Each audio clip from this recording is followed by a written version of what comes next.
Hey, what's going on, everybody? As always, thank you for tuning in to the show. Got my crew with me, Darnell and Tyler. I'm Trey, and we are coming your way with the 92nd edition of the Don't Kill the Messengers podcast. First thing we're about to get into for this week is we're about to go to UFC 218 to start the show off. Big pay-per-view happening in Detroit this Saturday. It's going to be a pretty fun event. But the first fight we're about to get into, let's talk about the co-main event and the main event for this one. We're about to get right into Overeem versus Francis Ngannou. Just thoughts on this fight, Darnell? Interesting fight. Has title implications to it, so that's always good. Good to see. Ngannou is a pretty well-rounded fighter. He's won mostly by KO, but 2 fights ago he did get a submission win by Kimura. He has 4 other submission wins. So plays going into a fight, and then we know Overeem's mainly a kickboxer. So kind of interested to see how this one goes. Will Ngannou try to get it to the ground, or will he just try to stand up and trade? Because he's very very capable on the feet as well, but Overeem is a very accomplished kickboxer. Should be a good fight. Yeah. This is just going to be interesting for me. Wanted to see how my man Overeem does, but I have not seen Francis Ngannou fight before, so I know this guy has some insane power in his hands. I think his last fight beat Arlovsky, so pretty talented fighter that's making a come up in the UFC. And like you just said, this fight can have some title implications to it with these two going at it in there. So I'm just going to be looking forward to see what Ngannou can bring into this fight, see if he'll be able to catch Overeem. Overeem is very great with a stand-up, has some punches, some kicks you want to look out for, but his chin has been tested before. He has been caught, so just want to be able to see what he'll be able to bring in. You mentioned too, Ngannou, I guess he could take him down and possibly submit him too, so that's just going to be something else that Overeem's going to be have to be out on the lookout for. So it's just going to have to be cautious in this one, but just see if he can catch him or get the knockout or whatever he can do to get the win. Kind of nervous about this one with Overeem because his last fight that he fought looked a little rusty in there. I believe it was with Verdum. It wasn't really the best fight. It could have been. Just could have done a lot better in my opinion. He looked really sluggish, kind of off. So I know Verdum, he was a guy that don't really want to. You want to be cautious within a fight, but he just really didn't look that good, didn't really look that impressive when he fought him. So just going to be able to see if he can get an impressive win over Ngannou in this fight. So see if he can give me some more confidence that he can slay the beast in Stipe. So it's just going to be interesting to see. Agreed. Who do you think will win this one? I'm going with the Young Buck. Okay.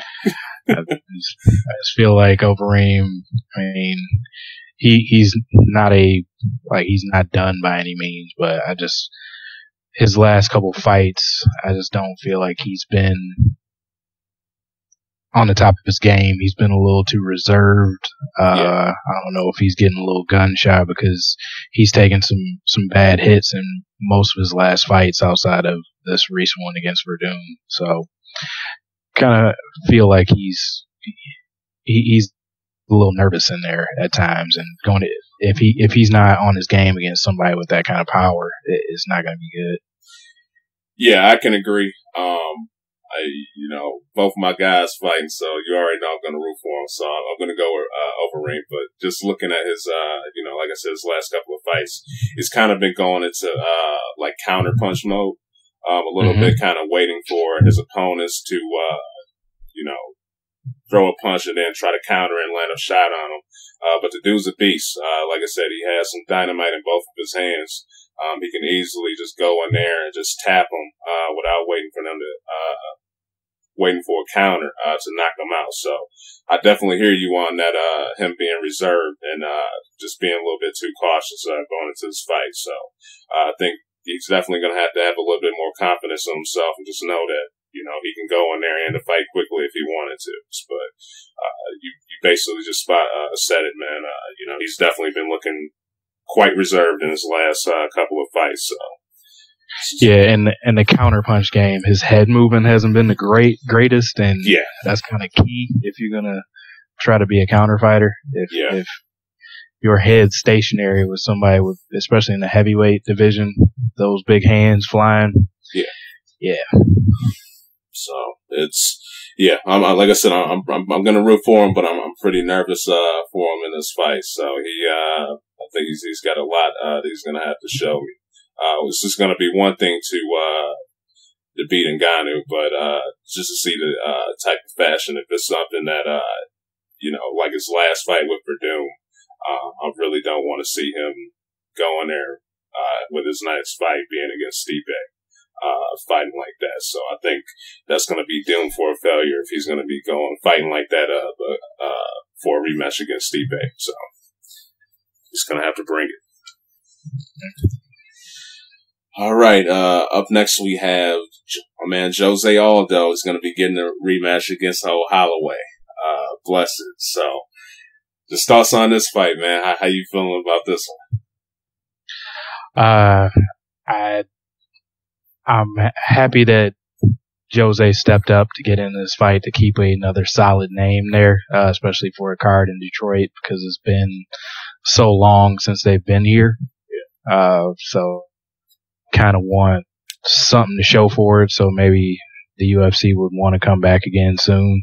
But I just kind of feel like the division is caught up to Jose, and Max Holloway is part of that new breed, and I think we're probably in for a lot of what happened last time. All right. I can definitely see it going that way, man. You know, this last few years, just Jose, he has not been just doesn't seem like his heart has really been into the UFC. Just hearing some crazy stuff about him. Been hearing, you know, he wanted to go play soccer for his country. Then I've been hearing he wanted to take the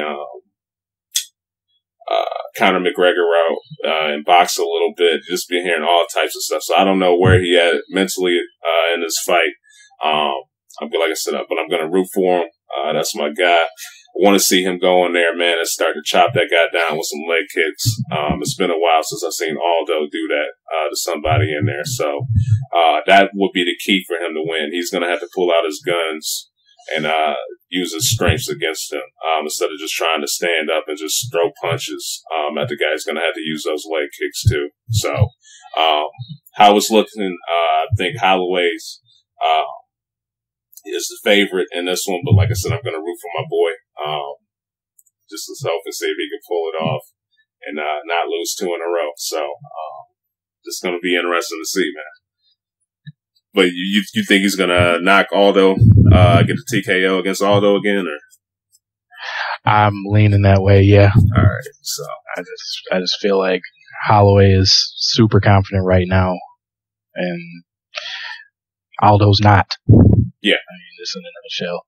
Yeah, I can agree with that, man. Like, I don't know. Just doesn't seem like his head's where it needs to be right now, especially, you know, in the fight business. So, either way, you know, win or lose, if his head is not, you know, into the UFC, he should be calling it quits and retire, you know, instead of just pushing it out and further hurting his career. So, this is going to be interesting to see just, you know, the Aldo that we see coming into Detroit, man, what he's going to be able to do out there. But pretty nervous for it. Like I said, I'm rooting for him, but, you know, anything could happen with him, how he's been looking lately.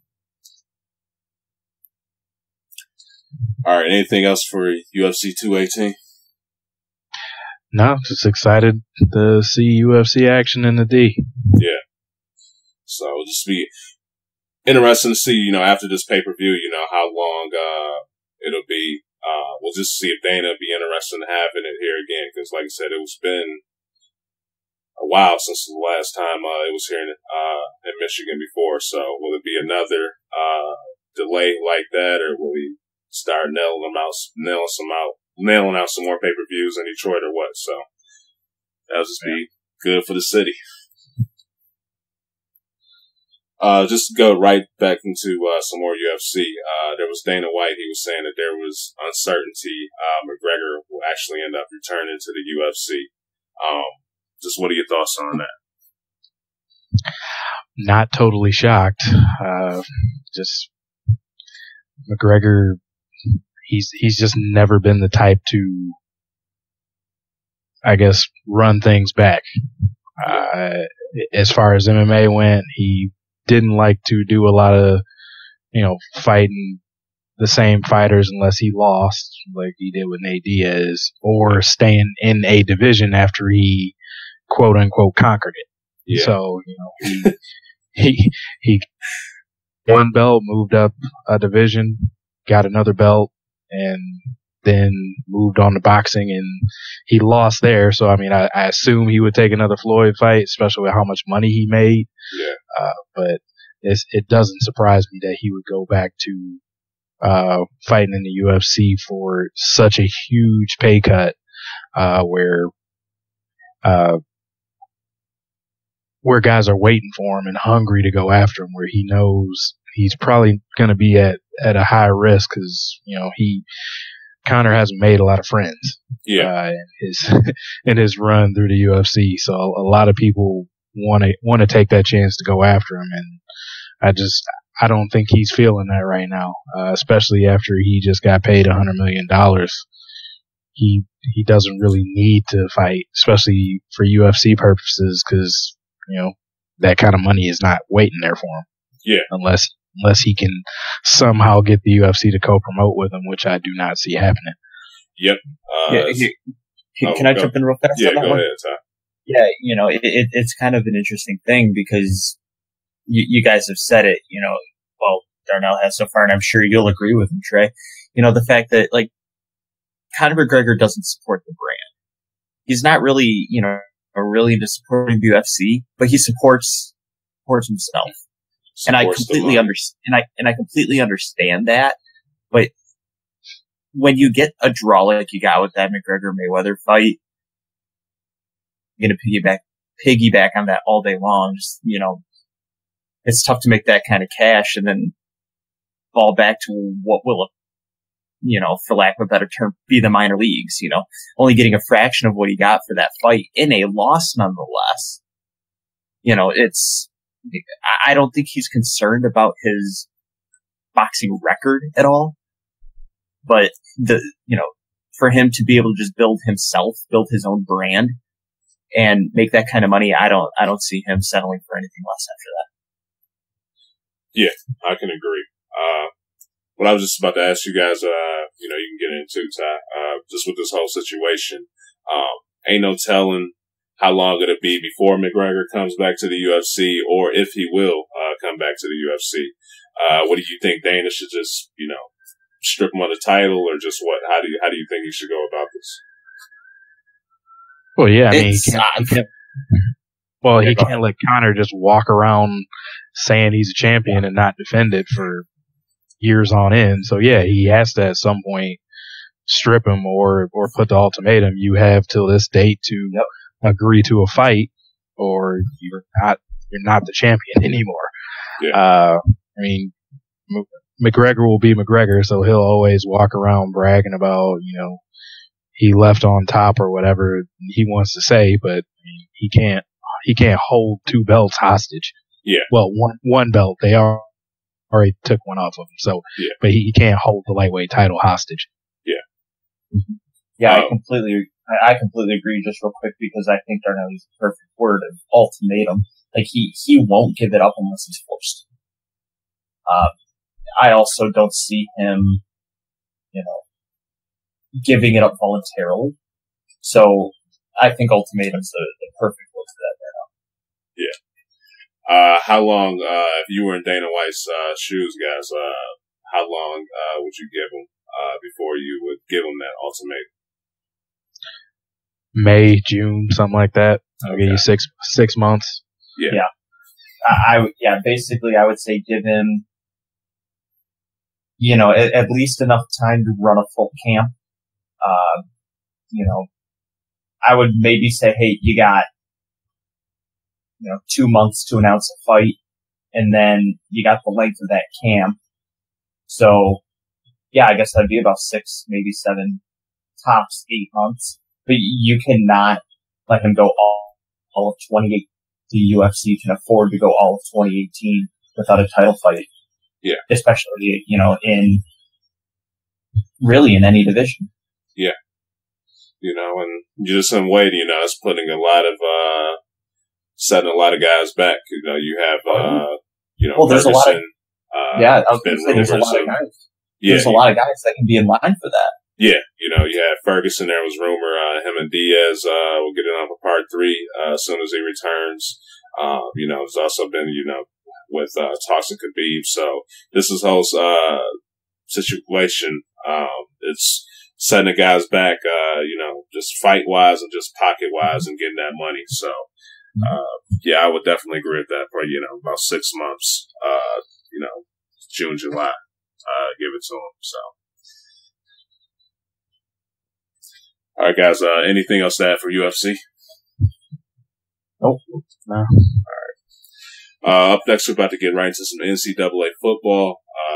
Had just a crazy week last week. I had both my squads, were in the top 4 last week. They both went out, Alabama and the U. So it's just a crazy week of football. It's just going to be interesting to see just how this, playoff and everything ends, after next week and whatnot. So, but before we get into that, we're going to just touch on a couple rivalry games.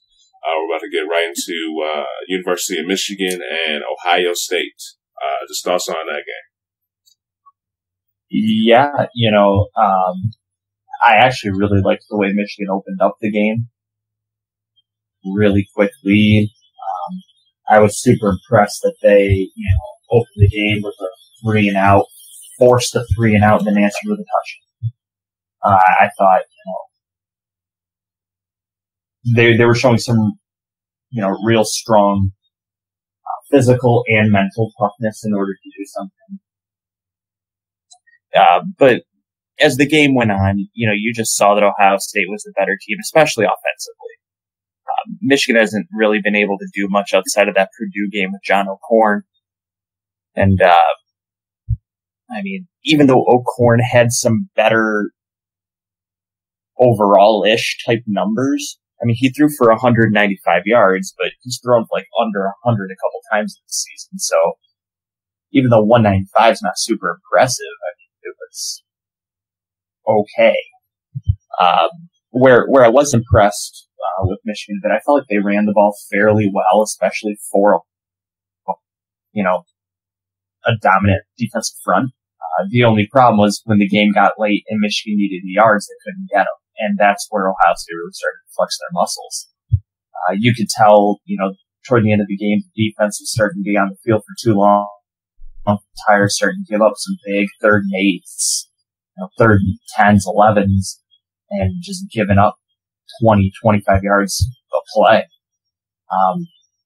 I still think, that Michigan going 8-4 on the regular season is disappointing, and I will agree with that. But, I don't think that they looked, like a team that lost by 11 points. I think they played actually a pretty good football game. Just Ohio State was the clear better team, and they just flexed their muscles late. Not much you can do about that when, you got a football team that has a quarterback that can't decide, if he basically, if he's worth being on a Division I team or not, because his numbers are just that bad. Decision making he put out there late was very interesting. The interception he threw was just unforgivable. That was one of the worst interceptions I've ever seen. That was awful. Oh yeah, that was awful. First of all, he totally misread the coverage. And then, to make it even worse, he overthrew the guy by about 15 yards. I don't even think he would have hit him in stride if the guy ran the post route. But, it's that game's over. 11, I will admit, though, is better than I thought it was going to be.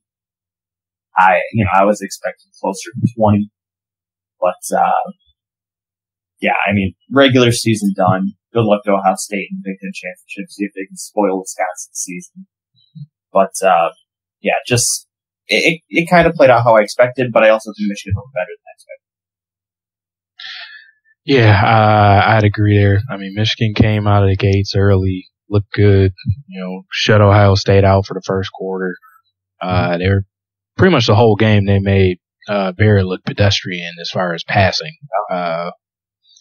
He looked uncomfortable in there a lot.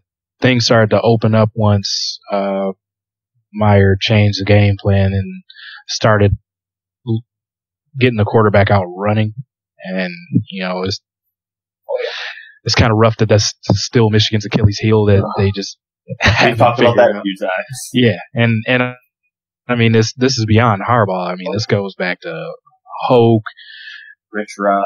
Honestly, yeah, just whenever they've come up against a mobile quarterback, they just don't have answers. And you would think at some point they would bring in a D coordinator that could do something like that. I do put a little bit of that on Harbaugh and his D and Don Brown. Yet I think just because they're so headstrong and having to play man the whole game, as teams can see that if you have a quarterback with legs, it doesn't even have to be a called run play. But if you have corners with their back turned the whole time, safeties having to cover too. If you can get outside of linebackers, you have open field, so you're going to be able to gash the team for 15, 20 yards every time, and that's what started happening. Even when Barrett got hurt and they had to bring in Haskins, he's not a 20-yarder in. Yeah, and he's not a quote running quarterback. He's a pocket passer. That's what he was recruited as, a traditional quarterback, but he's still. I mean, if you can move and you see how this defense is run, if you have a reasonable O-line and you run some plays to get your quarterback to the outside around the linebacking core, you can gash this defense some. And that's happened to Michigan in too many games this season. It happened against Ohio State. That's why they were able to come back and win. That was Lewerke got after him in that way. And, even with some of the little quick flare-out routes, that's how Wisconsin got back control of the game last 2 weeks ago, I guess we say now. So, I mean, that's something that they're going to have to look at. They're going to have to start throwing some zone in there, because this is a good, aggressive, athletic defense, but you have to put them in position to win, especially when you're playing teams with that can go outside of the box and do things with the quarterback. But like I said, overall, they came out strong. They played pretty well, but you can only expect so much out of O'Korn. I think he just is what he is. He was the backup quarterback for a reason. We're starting to see that. And in reality, he was the third string quarterback for a reason. If you really want to think about it. He got demoted at a point, but he did start the season as number 2, so I'll give him his due there. But but he wasn't the true starting quarterback, and once he got in there and had to play, I mean, besides this game, going back, he's gonna throw some bad balls, and the pick he threw in this one was awful. It was zone coverage. He read it as man, so he thought his receiver was running a post, but he ran a dig route and sat down, and ball went flying 20 yards back straight to a safety. You can't have that kind of thing happen when you're still in a game, because that pretty much cut him off at the legs there. So it was a good effort from Michigan, but that I put a lot of it on the O-line and O'Korn, but things are still going to go to the top. So Harbaugh did get lit up a bit after this one, just for still being only winning one game versus a rival. And and not being able to win a game being an underdog. He's got a couple things he's going to have to try to shuck off come next year. But, there's still questions at quarterback, and there will probably still be some questions at O-line as well. Mm-hmm. Yeah, if I could just build off that real quick. I think, the one thing I did like about all this season, and since the regular season's done, I can say this now, but, the season started, against Florida, and the talk was they return 2 starters on combined or whatever the number was. But I did like that they kind of shut that conversation up rather quick. They won a pretty good game against a ranked Florida team that, as the season played out, proved to be very, very, very average. You don't know that when it's week 1 and you're playing a top 15 opponent. So, I think a lot this year, but, it's just, for me at least, it's the fact that, it's a lot of the same choir, and it's starting to get old and frustrating as a fan. But, I think we also have to realize there are only a small handful of coaches in America that have, and I don't even want to, try and paint a huge picture here, because I'm really starting to taper back my expectations for this football team. If you guys wanted to, but, I think you can count on, you can definitely count on one hand, when a team gets a new coach, that they win a national championship within 3 years. 5. You can count those coaches on one hand. And I think that, a lot of Michigan fans are doing a huge disservice, not only to the fan base, but to themselves, when, we're already, granted championship within 3 years that they rehired this guy.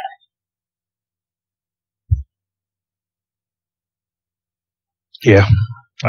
That's just the fan base. They got to taper back. And yeah, I'll dive into that real quick. Just because it's the end of the year. I know we're going to the Outback Bowl or Buffalo Wild Wings Bowl or whatever crap they put us in. But, it's the idea that it's been the same questions year in and year out. It was that way to a point. It was kind of getting that way with Lloyd Carr, especially defensively. Brad came in, that was just a crap show. Polk came in, and it was a lot of, mediocre play, squeaking out wins, kind of, quote unquote, getting lucky to a 9-3 season. Bowl decisions, not really having a good quarterback. Then, insert everyone thinks he's the savior, and I'll admit it, you buy into that hype when you get a new coach with a huge name like that. But, we've gone, I believe Michigan's gone, 10, they went 9-3 his first year, 10-2 his second year, now 8-4. Until Michigan can figure out, who's going to be a quarterback that can actually produce on the field. Now, nothing against Wilton Spate. He got hurt. He had a good year last year. Nothing against John O'Corn. He's out there. He's trying hard. He's fighting. It's Brandon Peters, being thrown into the middle of a season where you've never taken a college snap before.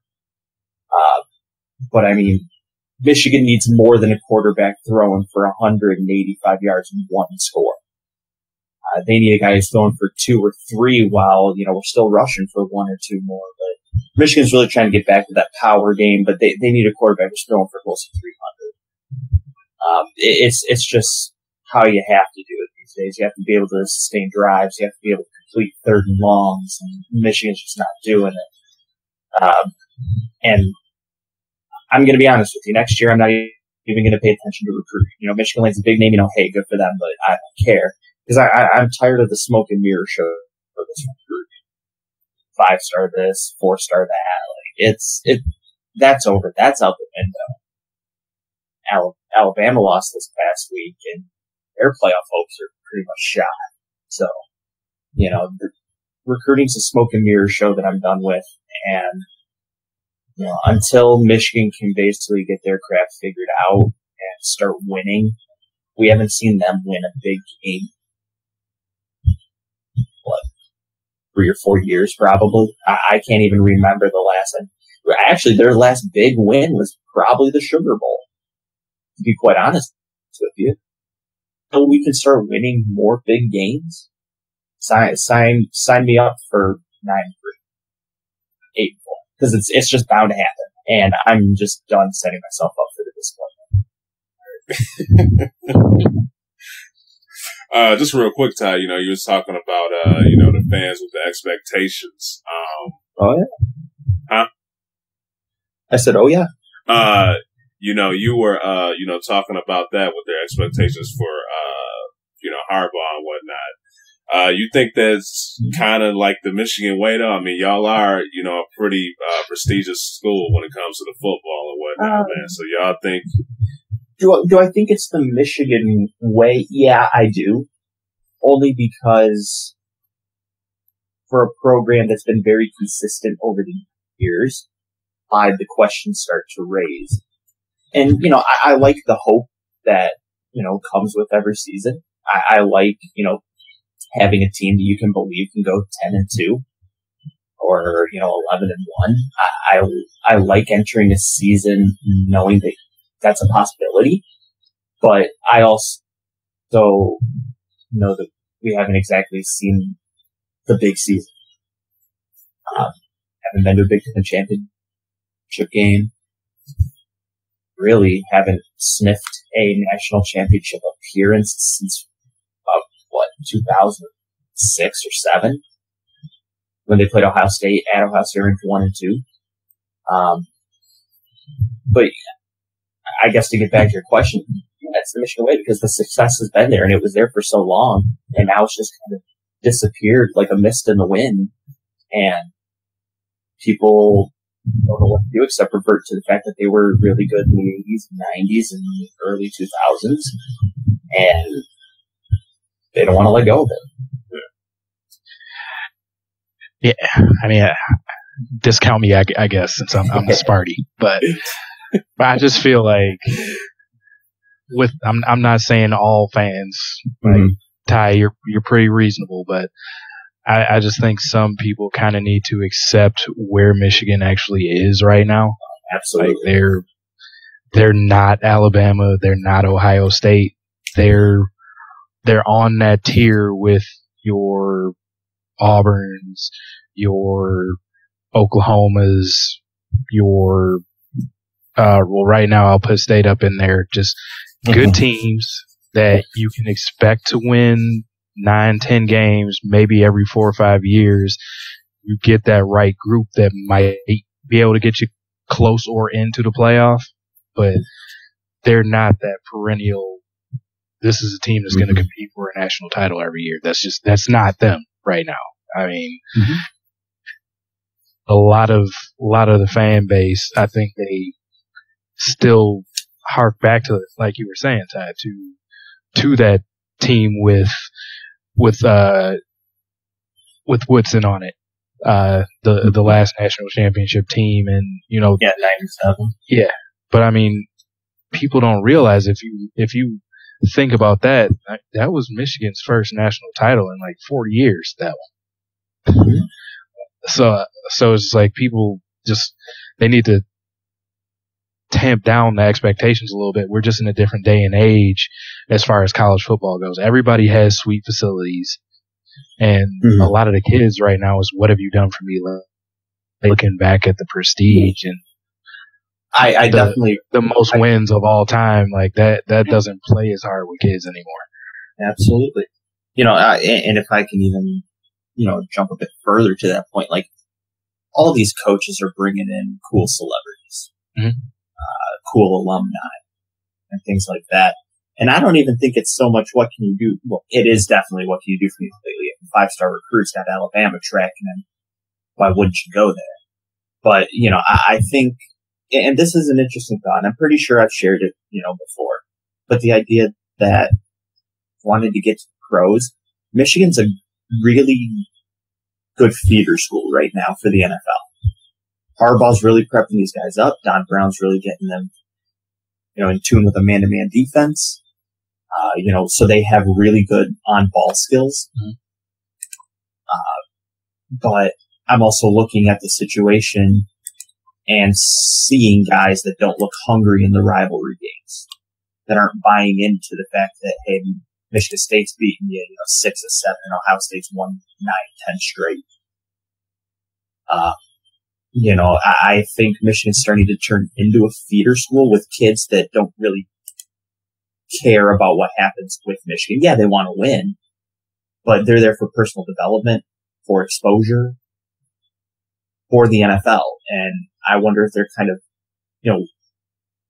sport, but are they kind of turning into that Kentucky of college? Going to, pump out 10 to 15 guys per draft. 12 guys or 8 guys or whatever it may be. Because I'll tell you what, they didn't look like they wanted to beat Michigan State. Their job of at least looking the part against Ohio State. Yeah. But I don't necessarily know if the intensity is there for these bigger games, for these rivalry games. These kids just see it as, hey, I'm getting exposure, I make a few good plays, scouts will see it, and I'm on my way to the NFL. And I think it's a real possibility.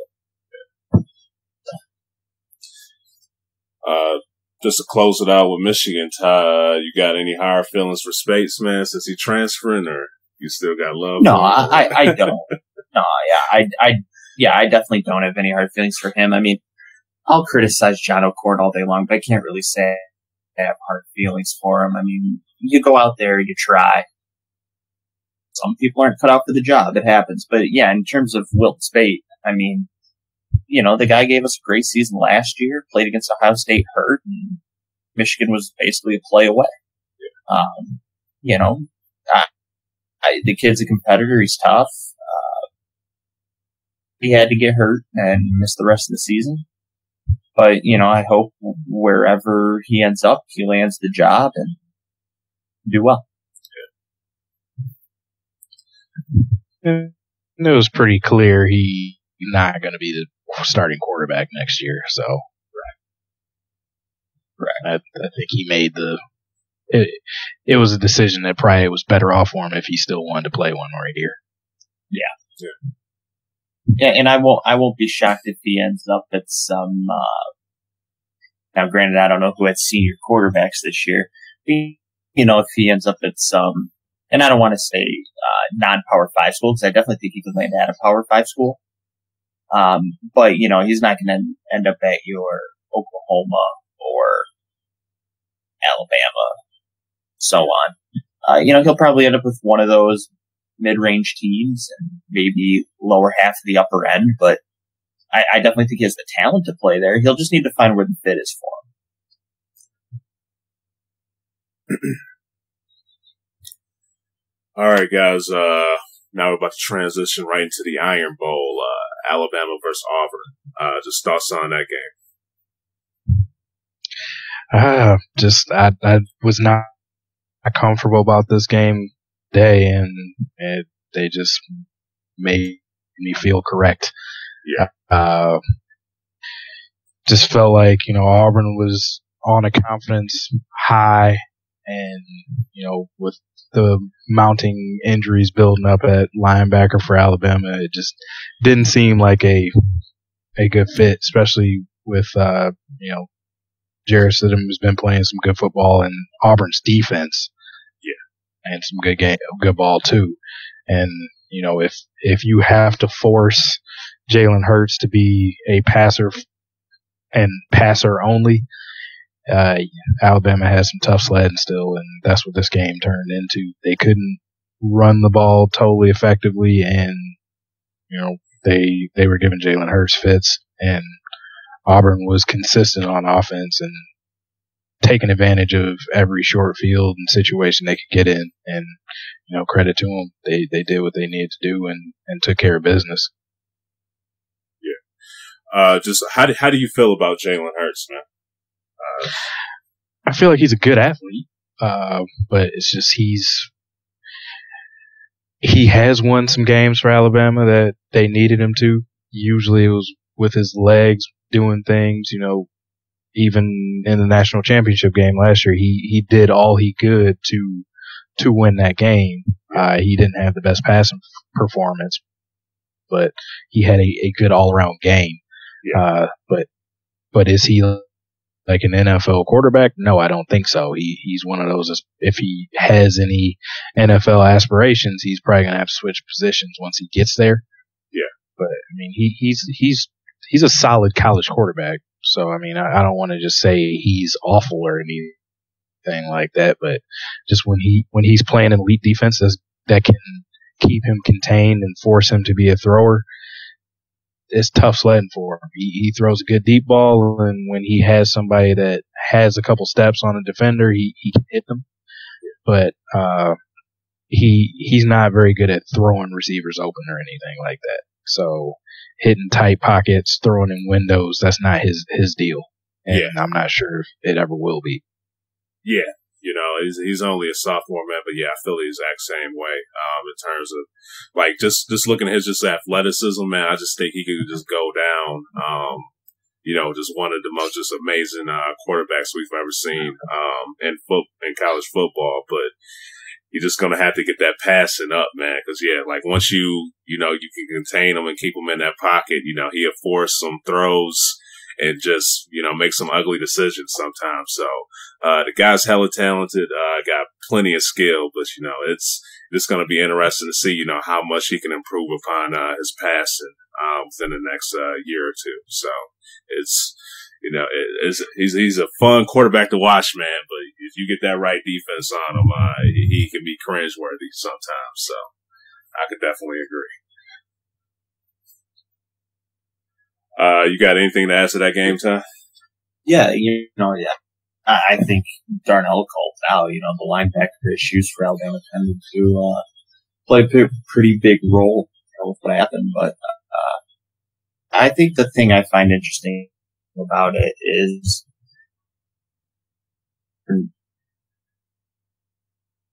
they pretty much flew under the radar until they beat Georgia.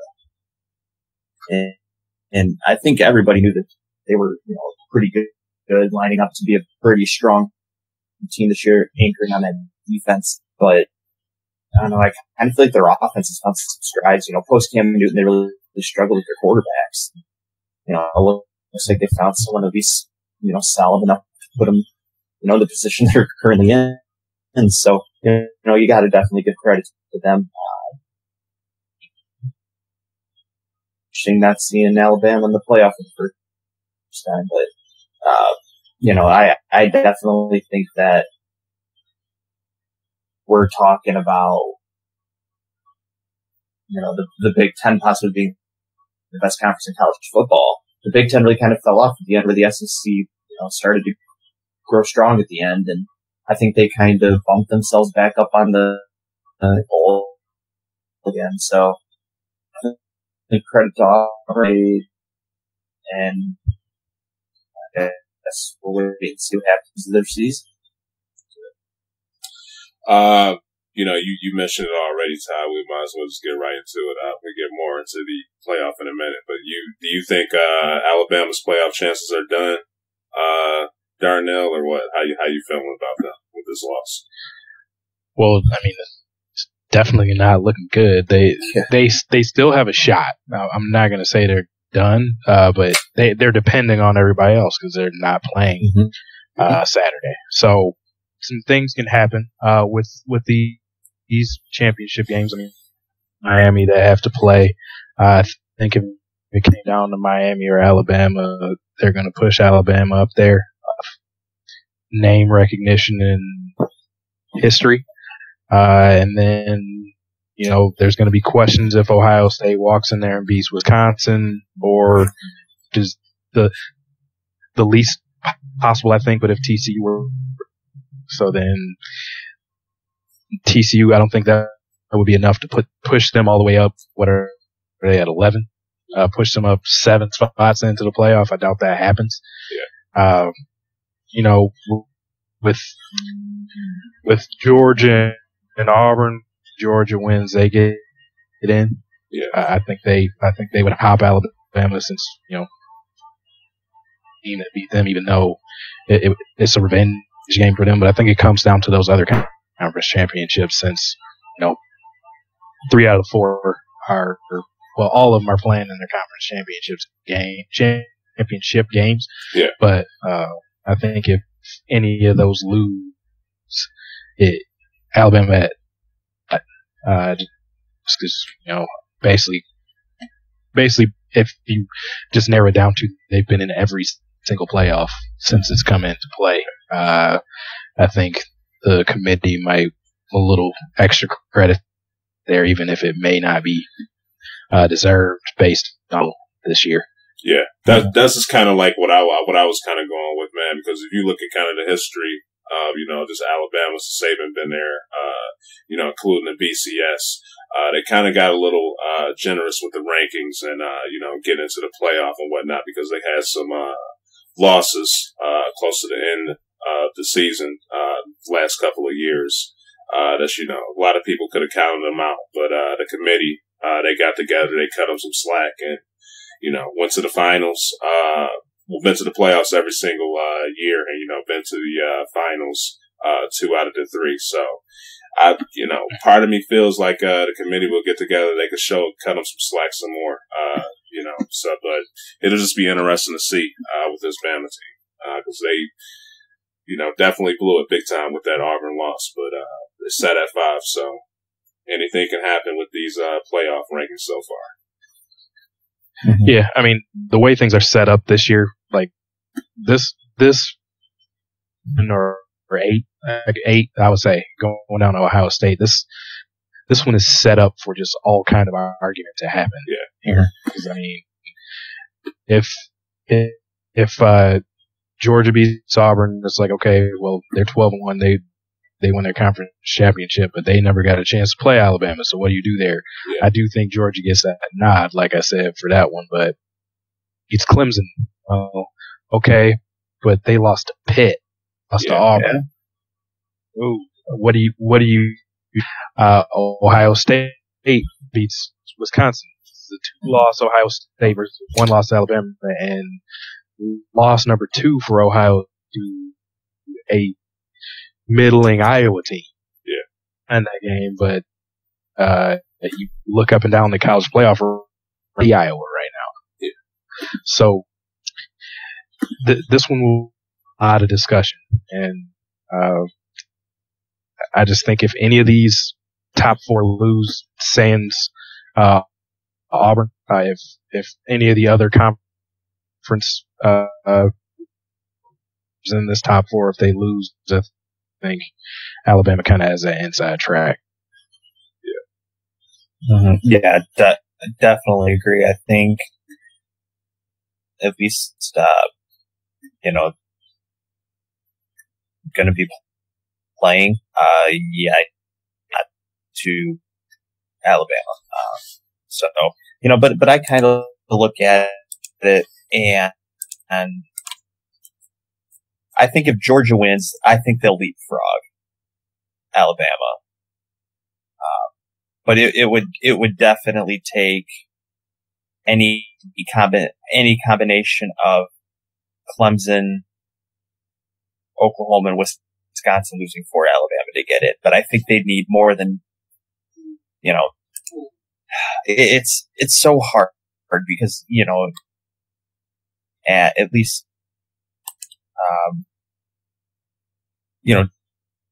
teams, you have to start looking at quality of loss, especially at this point. On all of that. So I think, if Clemson were to lose, I think they'd be out.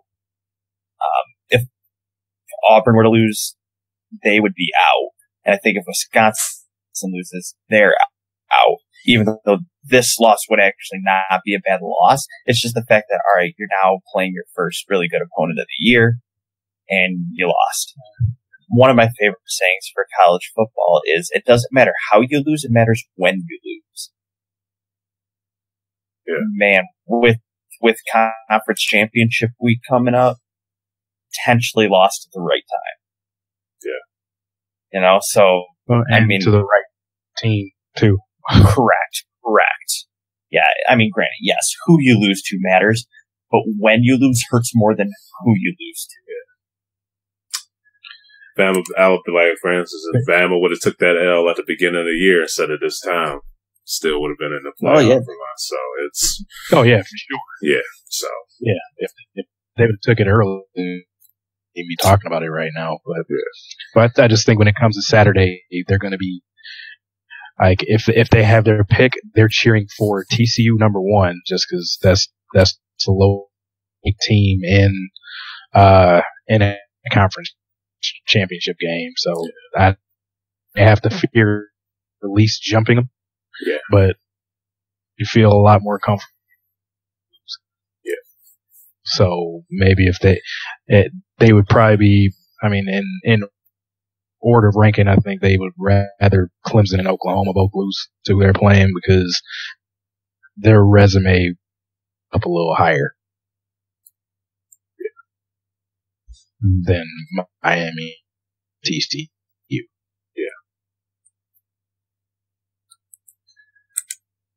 I will say this, I'm going to go out on a limb and say it, but I do believe within the next 2 to 3 years, I think they're going to make a change and make it a 16 playoff. So I just think it's... Yeah, I think, just to jump on that, Trey, I think this is one of the years that kind of proves that it should be expanded. Yeah, because last year you had it, this year, said, yeah. In reality, I know you said 8, Darnell, but you could argue the top 10 teams this year. True, yeah. Down to USC, I think you meant, at least to this point, because I know all the championship games will still rumble up the rankings. But yeah, I think right now, with what the rankings are, you could look at 10 teams and argue that. You could. Yeah. Yeah, and I mean, yeah, this is definitely about expanding it, and I think this just kind of makes a lot of the argument, it takes a lot of it away, because you can just say, okay, Power 5, whoever wins your and then we'll just have the one at large bid that we can throw in who's that one team that we think is really good, but early or whatever. Yeah, I mean, but at that point, you know, we have the New Year's 6 game, right? Mm-hmm. And one of those slots is promised to the one team not in the Power 5. Suck making that 6th team the non-Power 5, but I kind of think, or UCF's at least playing good enough to say they should have a shot at that 6. Yeah, I mean, you could definitely say that, and I'm not gonna about that, but kind of like the Western Michigan of last year, kind of. It's tough. And that's where the only thing is that's where it gets a little sticky. There's no perfect process, but they show the little schools some love. Yeah. But also, if they do make that expansion, I would say those first or whoever goes to play the 2 teams that would have a bye, they would have to look at the universities. Ooh, you get a home field game? Because I think it'd be a teams to travel, like fans to travel 2 to 3 times to places to watch their school play. I think. Yeah, but the thing is, they do it. I'm not sure. I mean, especially depending on what school get. If you have one of those off years, like I'm talking about, where you get a random, like if Wisconsin was in that right now, like say they took the top 6, so you have Wisconsin playing Georgia. Yeah, people are going to go to that because the novelty of, okay, it's our first playoff game. Yeah, if they win that game and go on to play Clemson or Auburn at the Rose Bowl. So, okay, so now we just play them in wherever in Arizona. Now are we going to go to California the next week and come back down to Louisiana to watch the national championship game? I think that's a lot to try to ask for. I think it'd probably be smart. Like, let's get game day out to a campus. I think the atmosphere would be crazy for something like that, for an actual playoff type atmosphere on a college campus. I think the optics of it are actually better. So I would think they would look into something like that. Cool. All right. Now it's about to really just focus on really the top 4 teams in the playoffs, which is Clemson number 1, Auburn number 2, Oklahoma number 3, Wisconsin number 4. They finally broke into it. Just looking at this playoff, guys, you think they got it right? We have, Alabama at 5 and Georgia at 6. Those are the 2 guys outside looking in. But just looking at this, you think they got it right with these rankings? And do you honestly feel as if these 4 teams, do you think they're actually the 4 best teams in the NCAA right now? Oh, I mean, it's so subjective to say, are they the 4 best teams? Because if you just by eye test, if I'm saying, are they the 4, just because I still don't know how good Wisconsin is. They have pounded the teams that have been in front of them. Yeah. The best team they played is Michigan. It was a reasonably close game until fourth quarter, so where they started to run away with it. Their part, not taking it away from them, but just still that schedule is questionable. I just don't know how good they are. So I would have to put them in the top 4 just to project out, because I mean they never let too many teams hang around and look like they could play with them for the week schedule that they had. So they won everything pretty. I'm fine with them being in the top 4. Am I convinced that they are one of the best 4? No. All top 4, I do think they have the right teams. I'm not sure about the order.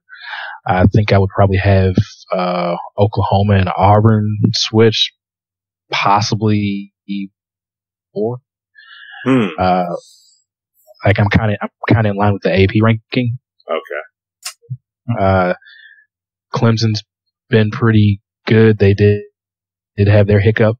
So yeah, all 4 of these teams has had a hiccup, but due to the schedule and with good faith put Wisconsin at number 1, even though they are living in Big Ten country, them being like basically having a cakewalk every year to the Big Ten title game. This coming weekend, if they go to work on Ohio State, then hey, move them up as high as you want. I'll be down for it if they can prove to me that and team in that way where they beat another top 10 type. But they haven't had to go through the rigors of the Big Ten East. They're in the Wolf of West, basically, if you I want to call it. But and then as far as Auburn, like I said, 4, they've lost 2 games. Weren't the greatest losses either, but they have come back strong at the end of the year, beating Georgia and Alabama. I give them all the credit there. Going to be honest, I got to look at Alabama and Georgia as well, saying Alabama's schedule is pretty weak this year, and so is Georgia's, as the SEC going to look kind of down. So I can't give too many. Bama has had some tough injuries, though, man. So that's true. They've had tough injuries, but I mean, their best win right now is what, LSU, and Florida State. Well, that may have you might have been able to count that at the full team the whole year, but I don't know how good they would have been, because I mean. Quarterback, I don't think it's awful, but Florida State turned awful. So, I mean, just looking at how the rankings shape out right now, Alabama's best win, who was 17, at least in the playoff ranking, but this is a 9-3 LSU who still doesn't have an offense, and it's not out of the question that they fire their coach at the end. I'm not putting them as some great victory. And then Georgia plays in the SEC East, and they're never good anyway. Yeah. So it's, like I said, throwing all that together, that's why I put Auburn at 4. I will put Wisconsin at 3 because they're also on the weaker side of their division. It's Oklahoma, they had a tough loss, but they have been dominant. Otherwise, they still have that monstrous win over Ohio State on their resume, and and Clemson's been as well. So I guess that's the way I look at it. All right.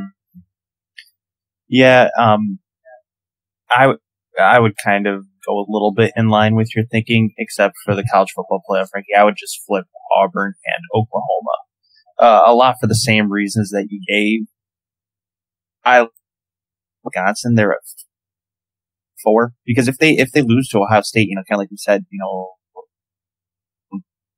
deserve to be in. I think that a very real topic of discussion will roll all season.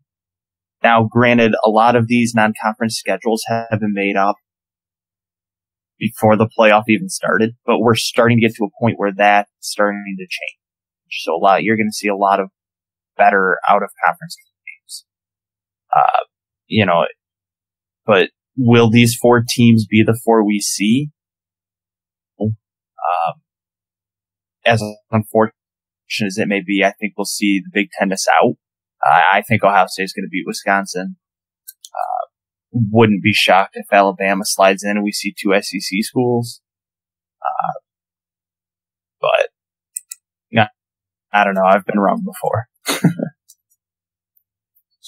Yeah, I mean, it's like I said. I do think I agree. I mean, you can throw the top 4 around however you want, but I mean, I do feel like they're pretty. They have the right teams, like I said earlier. But I guess me looking into schedules and all that, I mean, Syracuse, but it was close.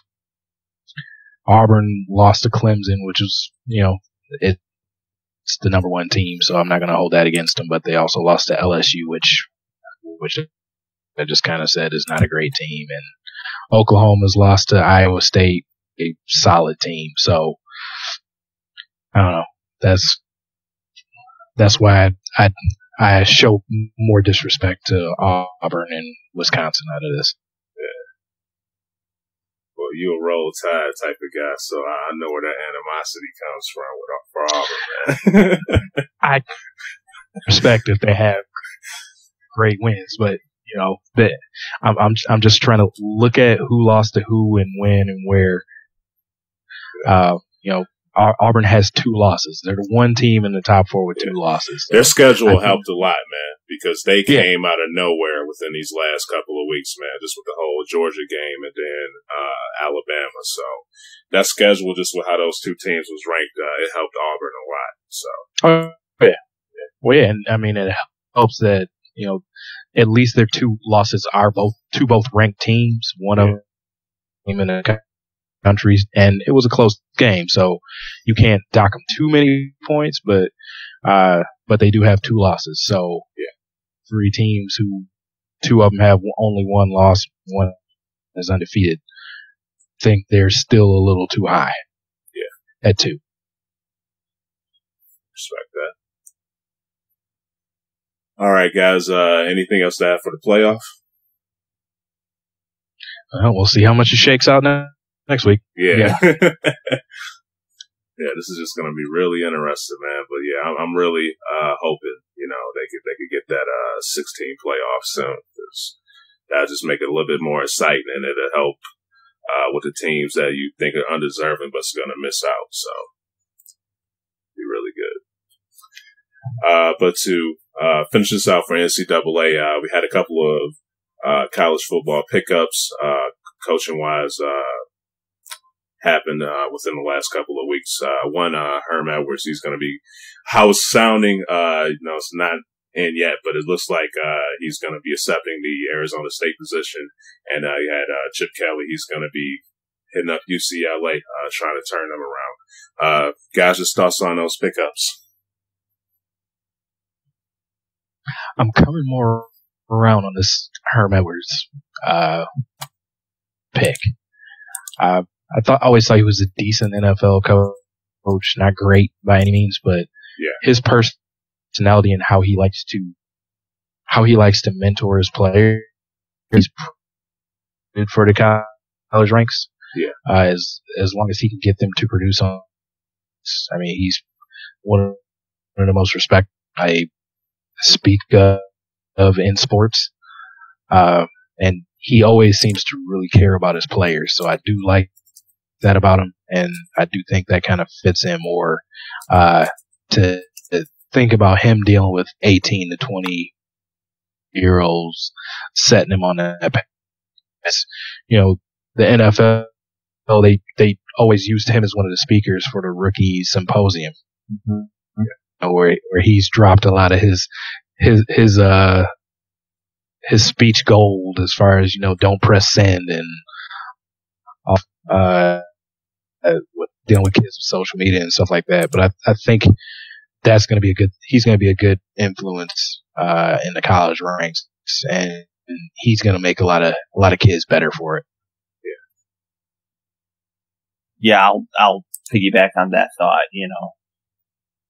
One thing I do really respect about Herm Edwards is to build young men.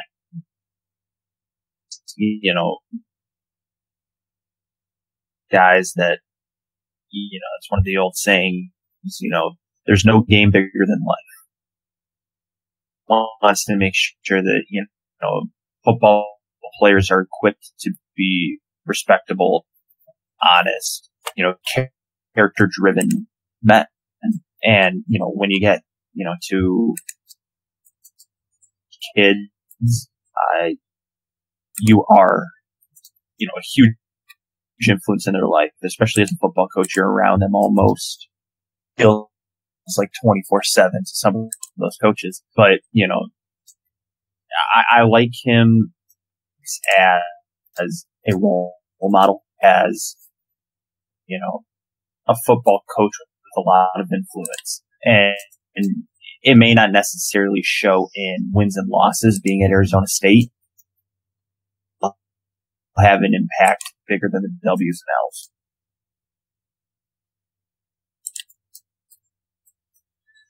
And then what are y'all thinking about Chip to UCLA? I don't think any of us are surprised. Well, maybe with UCLA. Surprised is back, coach college football. Yeah. The thing I'm going to find interesting there is, okay, let's say, I think we all can assume Josh Rosen's probably going to go to the NFL.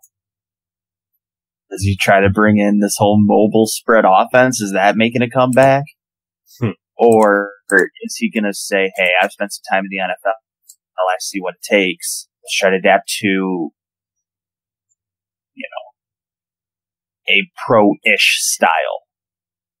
I think that's going to be the thing I'm going to look for most is, does he go back to his Oregon days and run the spread?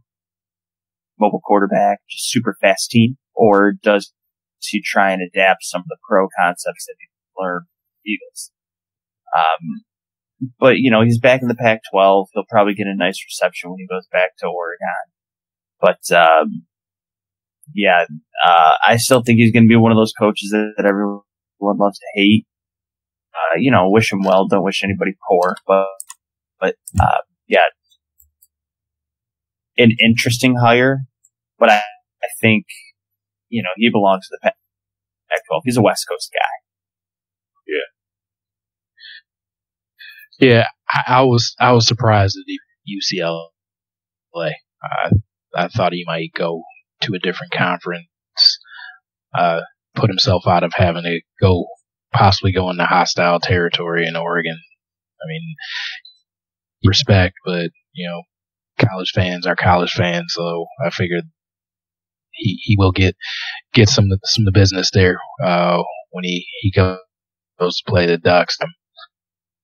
As far as scheme goes, I'd probably run some sort of hybrid. I mean, he figured out how to make his team somewhat successful in the NFL. I think he'll bring some of that back to the college ranks, and he's a brilliant offensive mind. So I definitely think he's going to have some tricks to bring back to the Pac-12, and things will definitely be interesting with him there. This is going to be fun to watch, that's for sure. Yeah, I can agree with everything you guys both said on Herm Edwards, with him going, how he can impact those guys, and Chip Kelly. Just an interesting hire, him going to the Pac, back to the Pac. But yeah, gonna be he had one of the most just entertaining offenses I've ever seen in my life in the football realm. So I'm kind of hoping he could bring that spread back, bring it to UCLA, see what he can make happen over there. But it's interesting. He's had his times in the NFL. He could bring some of the stuff that he learned back there to UCLA, but really hoping I could see that spread offense again. That was just fun to watch how he had Oregon operate when he was working there. So it's you got your Stanford, USC, Washington State, but see if he can make UCLA powerhouse again for the Pac-12. So it's going to be interesting. What did you guys think of the deal? I mean, of course, only the Tennessee dumpster fire, but the whole deal with trying to get Greg Schiano and canceling it basically before it happened over. I cut out there. Did you say Tennessee or yeah, Cleveland? Yeah, Tennessee. Oh, okay, I got you there. Okay. Yeah, that's all I have to say about that. Yeah. It's like I saw it like. It's oh, go ahead, man. No, he's not really breaking it out. That was Ty being a comedian. Yeah. Yeah. But yeah, I saw it all playing out. It was just like, I mean, just trade situations like this is the Tennessee stuff I've ever seen here. Like they. Ever since Peyton Manning left that place, it's just been a tire fire. Yeah. You have a guy, and then a social media string comes up with verified, and all of a sudden you cancel the deal. Yeah. Just like, wow. Okay. Like, who is hiring there?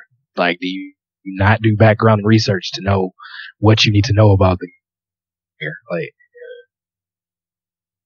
volunteers. So, you basically said it, man. Yeah, that was just crazy.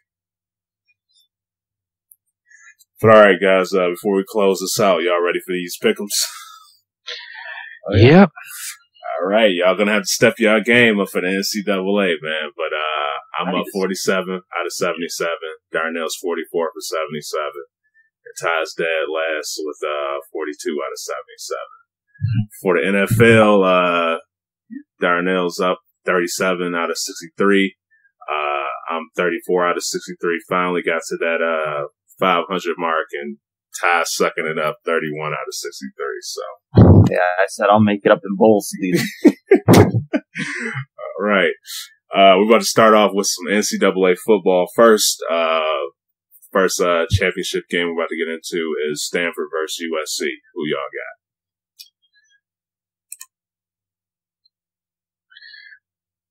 I'll go USC.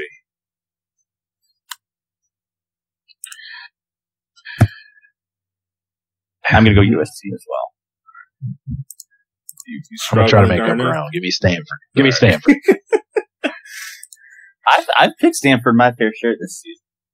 I think USC will take. We have Memphis versus UCF next. UCF. I mean, it's. I do think Memphis has a shot in it, but yeah, I'm going with UCF still.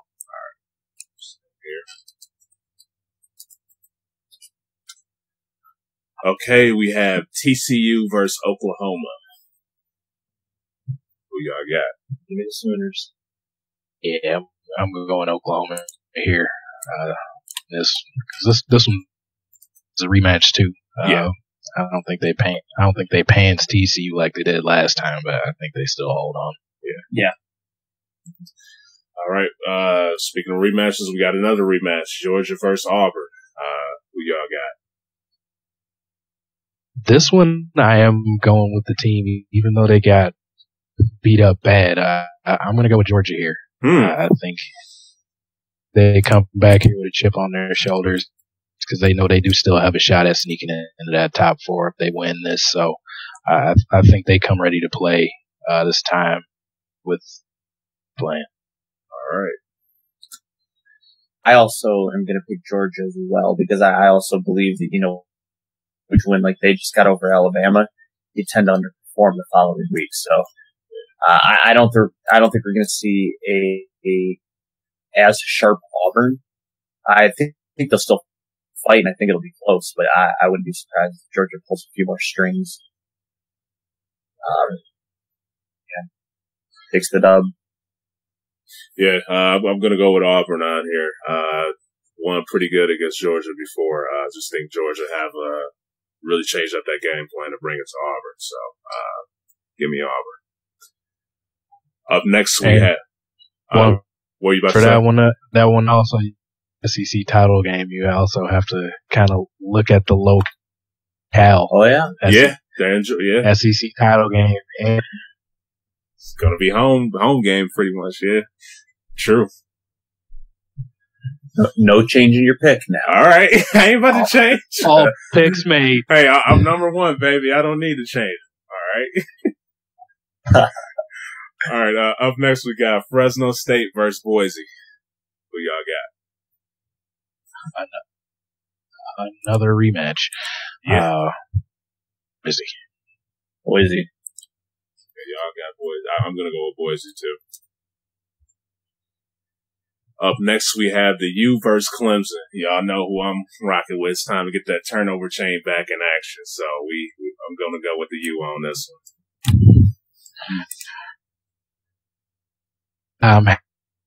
Just to see if to cause more chaos, but no, I think Clemson's winning this. Yeah, I'm right. Clemson as well here. I think they're going to clean it up, play a pretty good game offensively and defensively, but protect the ball too. All right. And we'll let that chain make it. What's my man? They're gonna in the NFL, Crabtree, when he got his chain snatched, they're gonna snatch the chain. Yeah. Poor Crabtree has happened twice to him. Yeah. All right, to close it out, we have the Big Ten, Ohio State versus Wisconsin. I'm going to go with Ohio State on this one, man. Wisconsin are undefeated, but that schedule has not impressed me this year. So, but how you guys feel? As much as I kind of hate to say this, I think it's all going to kind of depend what happens with JT Barrett. Is he going to play? I mean, like his knee is a big story that we didn't even touch on last time. Gations are happening over this knee. Yeah. Sure, they'll find a lot. But yeah, just, I don't know. I still saw a lot out of Haskins, and it seems very similar to when they won the national championship. It almost seems a little too similar. Bill Jones, but I find a way here. So you rocking with Ohio State, huh? Oh yeah. Okay. Yeah, I'm along the same. I just don't respect the schedule Wisconsin's played, and I feel like if Ohio State has more talent there, they're going to be motivated whichever quarterback plays.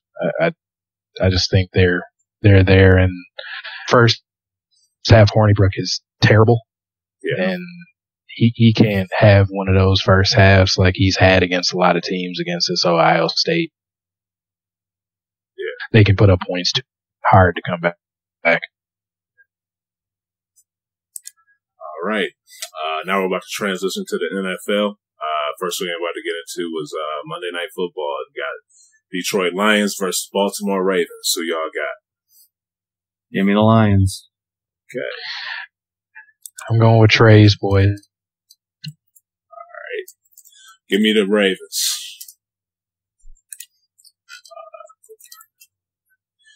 And up next, y'all know the deal. We can't have an NFL pick'em without having them Dallas Cowboys. So we got Washington versus the Cowboys. Yeah, let's do me every week. give me the Skins. Yeah, they just look awful. Give me Washington. All right, man. Wow. Okay. Watch them look great. I'll take that wrong pick just so they can look like they have a pulse. Good. All right. Up next we have Minnesota versus ATL. Who y'all got? I'm taking Skins there, Trey. Yeah. Oh yeah, the Redskins. Yeah. Okay. All right. Yeah, Minnesota versus ATL. Give me Julio Jones and the Falcons. I think they're going to make it a late season. Yeah.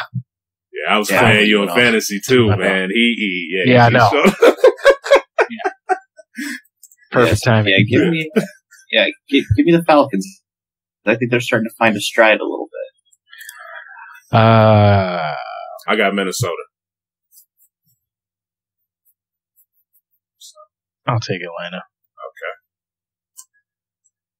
And up next we have Denver versus Miami. Yeah.